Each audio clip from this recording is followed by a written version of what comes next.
The story of the killer. The fog rolled thick over the sleepy town of Winterbrook, its cobbled streets and antique lampposts bathed in a muted golden glow. It was the kind of town where nothing much ever happened. Neighbors greeted each other with warm smiles, shopkeepers knew customers by name, and the local cafe was always bustling with cheerful chatter. But that peaceful facade was shattered on a cold November evening. The news broke like a storm. A young woman named Lucy Harper had been found dead in her own home. The circumstances were chilling.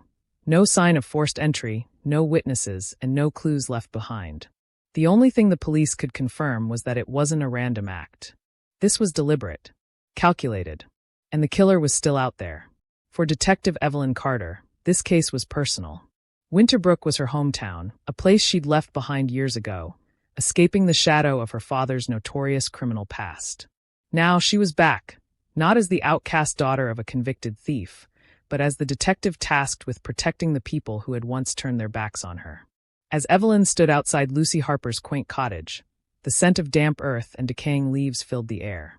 The flashing blue lights of police cars reflected off the windows, casting eerie patterns inside the darkened rooms. Evelyn adjusted her coat and stepped over the threshold, her eyes scanning the scene.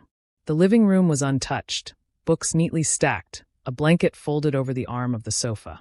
But the kitchen told a different story. A broken glass lay on the floor, crimson droplets trailing toward the back door. The victim had fought, but not enough to escape her fate. Evelyn's heart clenched as she studied the bloodstains, imagining Lucy's final moments. In earnest. Evelyn and her team combed through Lucy's life, her friends, her job, her routine. On the surface, Lucy seemed ordinary. A 28-year-old teacher, beloved by her students, with no apparent enemies. But as Evelyn dug deeper, cracks began to appear in the perfect image.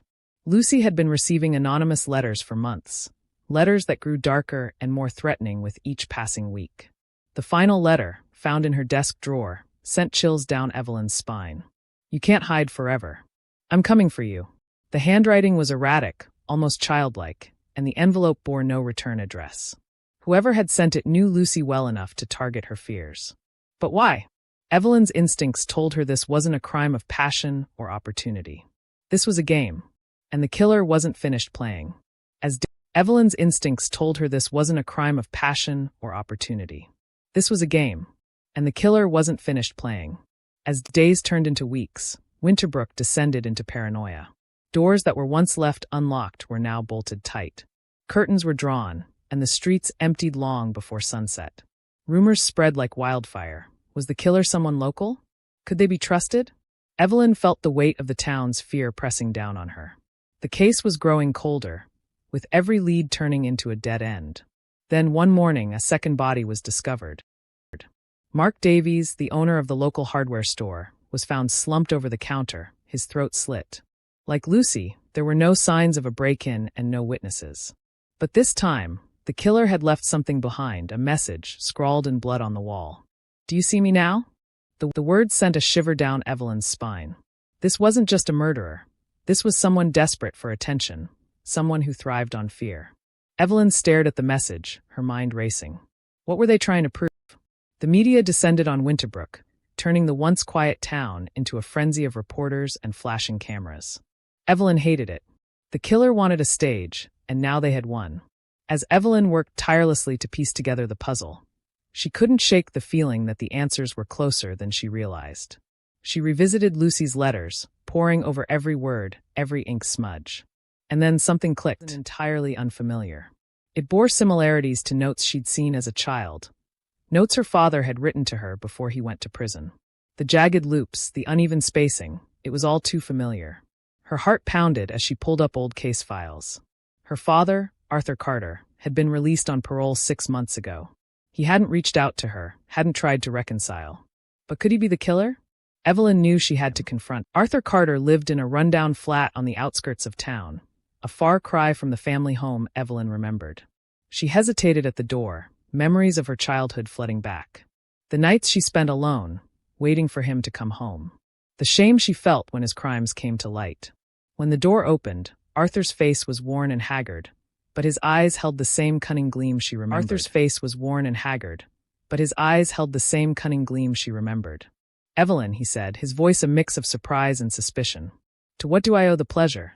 She didn't waste time on pleasantries. Where were you the nights Lucy Harper and Mark Davies were murdered? His expression darkened. You think I did this? Answer the question, she demanded. Arthur leaned back, crossing his arms. I've done a lot of things, Evelyn. But I'm not a killer. Something in his tone made her pause. For all his flaws, Arthur had never been violent. But if he wasn't the killer, then who was? The breakthrough came unexpectedly. While reviewing surveillance footage from a nearby shop, Evelyn spotted something.